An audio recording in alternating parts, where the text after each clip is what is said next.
संविधान के साथ में बाबा साहब की स्थापित करने की जरूरत थी, क्योंकि संविधान से ही संसद जो चलता है संविधान से चलता है, कोर्ट संविधान से चलता है, देश संविधान से चलता है। संविधान से बड़ा हमारा कोई भी एक ग्रंथ नहीं हो सकता। इसमें बहुत बड़ी साजिश है, इसको समझने की आवश्यकता है। पूरे देश में एक बाबा साहब का 14 अप्रैल का जन्मदिन ऐसा आता है जो पूरे वर्ल्ड में कोई ऐसा महापुरुष नहीं है जो एक महीने तक इतना बड़ा, जो दिल्ली जैसी पूरे देश की जो राजधानी है, पूरे देश की क्रीम है सब तरह से, वहाँ पे हमारा मेला लगता है। उस मेले से इतने नाखुश हैं ये लोग कि हर साल जो हमारा इतना दिन पे दिन बढ़ता जा रहा कारवा बाबा साहब का, उसको डिमोलाइज करने के लिए इनके पास डायरेक्ट में कुछ करने के लिए रास्ता नहीं था। इन्होंने सोचा इसको किस तरह से डिमोलाइज किया जाए ताकि ये जनता या मेला यहाँ से खत्म हो जाए।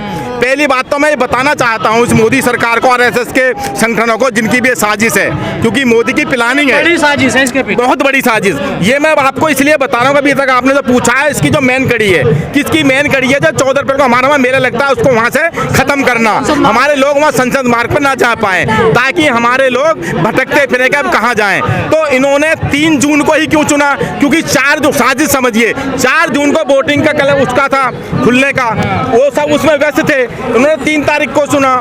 दूसरी गलती ये करी कि पूरी एक इसकी समिति बनी हुई है कार्य योजना की, जो भी संसदीय कार्य होगा उसकी सबसे पहले उसमें अगर महापुरुष का कोई ऐसा काम किया जाता है तो उसके लिए संसद जो कार्य समिति उसमें ये पेश किया जाता है भाई हम ये कार्य करने जा रहे हैं। उन्होंने किसी को भी नहीं लिया अपने उसमें विश्वास में, अपनी मठमूर्ति अपनी पावर का उपयोग करके इन्होंने बाबा साहब को उठाने के लिए, बाबा साहब को हटाने के लिए उसकी आड़ में जितने भी हमारे महापुरुष थे, साथ में इंक्लूडिंग गांधी जी को भी रख लिया। क्यों कि अगर खाली बाबा साहब को हटाते तो इनको ये भी साथ दिमाग में था कि बहुत बड़ा एजिटेशन हो जाएगा, लेकिन इनको ये पता नहीं था कि बाबा साहब की आड़ में जो आप गलत काम कर रहे हैं, सारे महापुरुषों को जहाँ पे हम लोग मेला के रूप में जा नहीं सकते, जो हमारे बाहर से अतिथि आते हैं, पूरे देश के जो बाहर से विदेश के लोग, गणराज्य के जितने भी लोग आते हैं, सबसे पहले बाबा साहब के चरणों में आके नतमस्तक होते हैं। उनका सबसे फ्रंट पे होता है जो हमारा फ्रंट है संसद का, वहाँ से हटा कर बैक पीछे ले जाना और हमको ये गुमराह करना कि यहाँ से हटा करके इसका जो कार्य क्षेत्र संसद का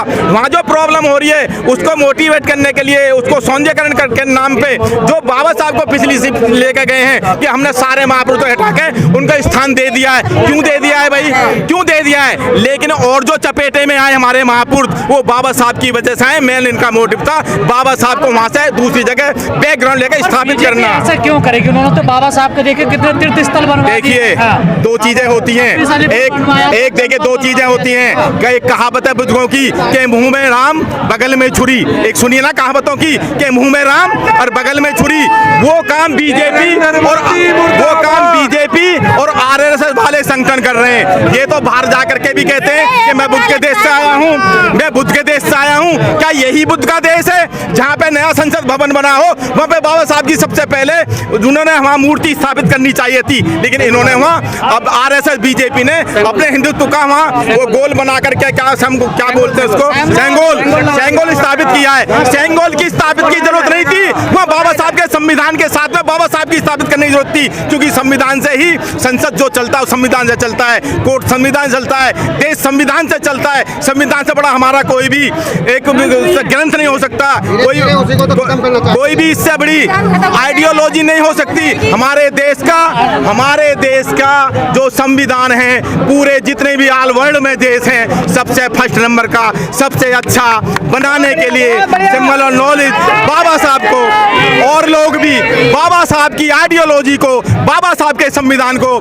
जितने भी वर्ल्ड के देश हैं वो आकर के नतमस्तक होते हैं और कहते हैं कि धन्य है वो बाबा साहब जो आपके देश में पैदा हुए। अगर हमारे देश में पैदा होते तो मैं तो सूर्य की वो देता, पदवी देता। ऐसे लोग हैं जो संविधान हमारे देश सच्चा हो ही नहीं सकता। लेकिन यहाँ क्योंकि मनुवादियों की सरकार है, मनुवादियों की सोच सदियों से आई हुई है, हमको शोषित पीड़ित करने के लिए इन्होंने किया है, ये इनको हजम नहीं होता है। आज हमारे जो भी थोड़े बहुत नेता जो भी राजनीति में या संगठन में जितने में पढ़े लिख करके मौजूद हुए हैं, उनको इस चीज से घबराहट है कि आने वाले समय पे ये संविधान के रूप में विज्ञान के रूप में देश को ना जाया जाए। इसलिए ना जानने के लिए लिए ये अपना करते हैं। इसलिए हम यहाँ आज ये पहला ट्रेलर है, आज ये पूरे देश का आंदोलन पहला ट्रेलर है। अगर इसको स्थापित करने के लिए उन्होंने कोई भी ऐसी कार्य नहीं की कि भाई हाँ आश्वासन नहीं दिया कि बाबा साहब हुई स्थापित होंगे। हम चाहते हैं हमारा मेला जो पूरे वर्ल्ड में फेमस है वो हुई लगता रहेगा, मूर्ति में हुई स्थापित चाहिए। इसलिए ये एजिटेशन हो रहा है। इसलिए मेरा निवेदन है बीजेपी की सरकार से, मोदी से, आरएसएस के संगठनों से कि भाई हमको हमारे दलित समाज के जितने भी है, खास तौर पर बाबा साहब या कोई भी हमारे महापुरुष हैं, उसको बिल्कुल भी छेड़ा ना जाए। इसलिए मेरा निवेदन है सबसे कि बीजेपी सरकार से पुनः आज ट्रेलर देखते हुए इस चीज को जहाँ पे स्थापित था हुई पुनः उसके आदर रूप में, हमारे मेले के रूप में कि हम आदरणीय हमारे हुई बाबा साहब स्थापित किया जाए। हमें और कुछ मांगने मोदी